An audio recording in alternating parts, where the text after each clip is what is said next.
Apple Inc. was created on April 1st, 1976 by Steve Wozniak and Steve Jobs, who both shared a vision of creating a more user-friendly computer that was small enough to use in homes and offices.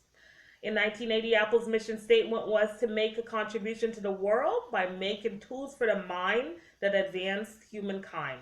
Since 1980, Apple has revolutionized the computer industry and continues to be innovative in product development. Apple strategic goals. One of Apple's primary strategic goals is developing new products. Apple has been developing new products and improving on existing products since the very beginning. This is the reason why Apple has continued to maintain a competitive edge over their competitors who develop similar products as well. Apple understands that without developing products that appeal to the masses, profits will eventually begin to decrease, and the customer base will decrease as well.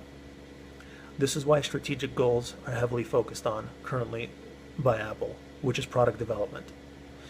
The other strategic goal that Apple is currently focused on is market development. Apple understands that without penetrating new markets, they will not be able to sell their products and maximize profits. Apple already has a competitive edge in the United States and most of Europe. However, they do realize that they do need to advertise and take control of markets in Asia where they can maximize profits and sell their products as well. This is why both product development and market development are one of Apple's primary strategic goals at the moment. There are other strategic goals that Apple is heavily focused on, but these two are currently the most important. Apple's financial goals.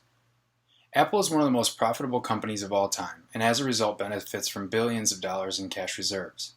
As of April 26, 2016, Apple reported having $21.5 billion in cash and cash equivalents. Apple's financial goals regarding this stockpile of cash involve a short-term goal of providing excess capital to its shareholders and a long-term goal of increasing its innovation in its products and services.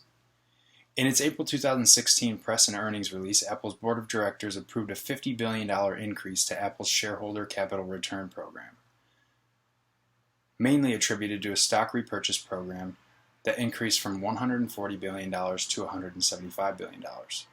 The increase focused by the company and its board of directors on redistributing its success to its shareholders highlights its first and short-term financial objective, reinvestment in its shareholders. In its 10-K report filed with the SEC in September of 2015, Apple listed the following risk factors to its financial growth. Global markets for the company's products and services are highly competitive and subject to rapid technological change, and the company may be unable to compete effectively in these markets. And to remain competitive and stimulate customer demand, the company must successfully manage frequent product introductions and transitions.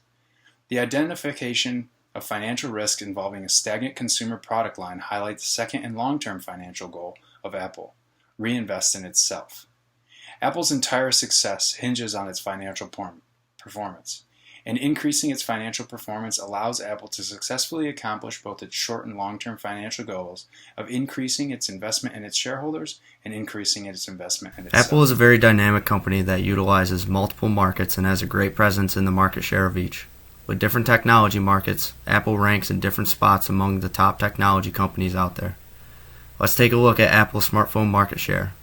They are very competitive with others, and they currently hold 40% of the market in the US, which is a decrease since 2014 due to a more competitive industry, but they still sold a remarkable 75 million iPhones worldwide in the first quarter of 2015, and they still lead the nation in smartphone sales. Along with Apple's smartphone is their software platform, called iOS, which piggybacks off of their OS and OS X software. This platform lifted their iPhone sales incredibly due to the ease of use and their innovative approach. Apple also uses OS for their computers and tablets, which Morgan will be speaking about a little bit later. Looking at this pie chart, Apple's software is not the most popular, but that is because it can only be used on their products, compared to Microsoft Windows operating system, which can be installed on any computer. Apple currently holds 6.68% between their two desktop platforms. Apple will continue to gain traction using their iOS platform for their iPhones and tablets.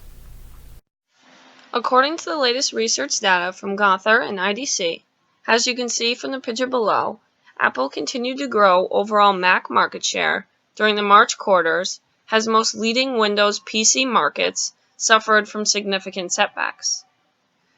Apple's total share of the PC market grew 7.4% in the first quarter of this year. On the other side of things, the market leader Lenovo saw sales slide 85% year over year to 12.1 million units. Now, looking at the PC market solely in the United States, we can see that HP retained its lead with a 28.1% share, while Dell holds second position with a 23.9% share. Apple, which continues to buck the trend of a wearing-down consumer PC market, managed to retake third place with a 12.7% share over the holiday season.